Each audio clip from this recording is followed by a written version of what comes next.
He was Mexico's pride, a man who carried a nation on his back every time he stepped into the ring. Julio César Chávez Sr. wasn't just a boxer. He was a living legend, a cultural icon, and for millions, a symbol of hope. His fists told the story of a generation that refused to give up. At his peak, Chávez was untouchable, a warrior who seemed destined to remain undefeated forever. But behind the fame, behind the roaring crowds and endless victories, was a man slowly breaking apart inside. And when the lights faded, the truth about his life would reveal something far more painful than any punch he ever took in the ring. The fall of Julio César Chávez Sr. wasn't sudden. It was gradual, heartbreaking, and deeply human.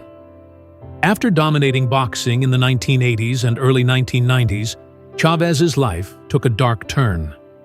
Despite holding one of the longest undefeated streaks in boxing history, 90 fights without a loss, the pressure to maintain perfection, the loneliness of fame, and the temptations that come with global stardom began to eat away at him. He had everything: fame, wealth, adoration, but in the end, those very things would nearly destroy him. Behind closed doors, Chávez was fighting a battle far tougher than any he faced in the ring. It started innocently: late nights, parties, friends who said yes to everything. But soon, alcohol and cocaine became his escape. For years, he hid it well. The public still saw the smiling champion, but those closest to him noticed the change. The man who once trained like a machine began skipping workouts, losing focus, and showing signs of a man in pain. When he lost to Oscar de la Hoya in 1996, it wasn't just the end of his championship reign, it was the beginning of a long, painful descent. Chávez's addiction spiraled out of control. He later admitted that at his lowest point, he couldn't go a day without using. He'd isolate himself, missing important moments with his family, and pushing away those who truly cared. His personal relationships began to crumble, and his health deteriorated. In interviews years later, Chávez would speak with brutal honesty, saying that fame had blinded him, and that his success made him feel invincible. But no one is invincible forever. His son, Julio César Chávez Jr., grew up watching his father's rise and fall. And tragically, history would repeat itself. The same struggles with fame, pressure, and addiction haunted Chávez Jr.'s career too. The father, who once fought the world, now fought to save his son from the same demons that nearly destroyed him. Their relationship became both a mirror and a warning, a reflection of how easily greatness can turn to tragedy when pain goes untreated. What makes Julio César Chávez Sr.'s story so powerful isn't just his downfall, it's his comeback. After hitting rock bottom, Chávez finally sought help. With the support of his family and close friends, he entered rehabilitation. It wasn't an easy road. Years of addiction don't vanish overnight.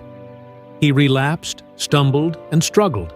But unlike many fallen athletes, he refused to surrender. Slowly, he rebuilt his life. Not as a champion in the ring, but as a survivor outside of it. In his later years, Chávez became an advocate for recovery. He opened rehab centers in Mexico, dedicated to helping others overcome addiction. People who, like him, felt forgotten after the applause stopped. It's one of the most overlooked parts of his legacy. Because while fans remember his fights with Meldrick Taylor, Hector Camacho, and Pernell Whitaker, the quiet battles he's fought in recovery have arguably been even more heroic. But even now, life isn't easy for Chávez.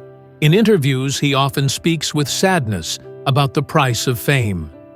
He talks about how lonely it feels when you realize that all the people who cheered for you don't really know who you are. He's open about the regrets that haunt him, The time lost with family, the friendships destroyed by addiction, the years he can never get back. His body, once a weapon of steel, now carries the toll of decades in the sport. Chronic pain, old injuries, and mental scars are part of his daily life.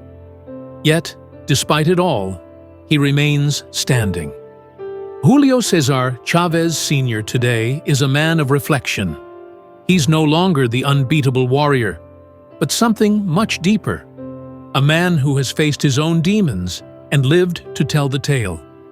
He's become a mentor to young fighters, warning them about the traps of fame and the dangers of thinking they're invincible. His story has become a lesson for a new generation of boxers, a reminder that the fight doesn't end when the bell rings. Perhaps the saddest truth about Julio César Chávez Sr.'s life is that even though he's beloved and respected, the scars of his past will never fully fade. Addiction leaves marks that no victory can erase. But what makes his journey so extraordinary is his courage to face those scars publicly, to turn his pain into purpose. Few champions have fallen as far as Chávez did, and even fewer have managed to climb back up with humility and grace. So when we talk about Julio César Chávez Sr., we shouldn't just remember the man who won 107 fights, or the warrior who brought Mexico to its feet. We should remember the man who showed the world that strength isn't just about how hard you hit. It's about how many times you can fall and still find the will to get back up. At 63 years old, Chávez is still fighting. Not in the ring, but in life. And maybe that's the real story. The victories, the titles, the fame, they were all temporary. But the lessons, the resilience, the redemption, those are eternal. Julio César Chávez Sr.'s life took a sad turn, yes. But it's also a story of hope, recovery, and the enduring human spirit. He may not be the same man he once was, but in many ways, he's stronger now than ever before. Because the greatest champions aren't the ones who never fall. They're the ones who find the courage to rise again.